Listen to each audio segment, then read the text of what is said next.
Here I have Nubia Red Magic 7, and today I'm going to show you how to take a burst shot or the series of photos on this device. So firstly you have to open camera, then when you're just like in this normal photo mode, you just have to hold down shutter button, and after that the burst shot will start. So let's take it.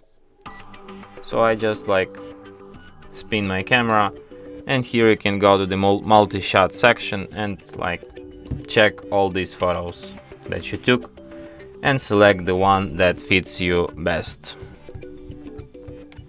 just like this. And that's it. Thanks for watching. If you find this tutorial useful, don't forget to hit that like button and subscribe to our channel.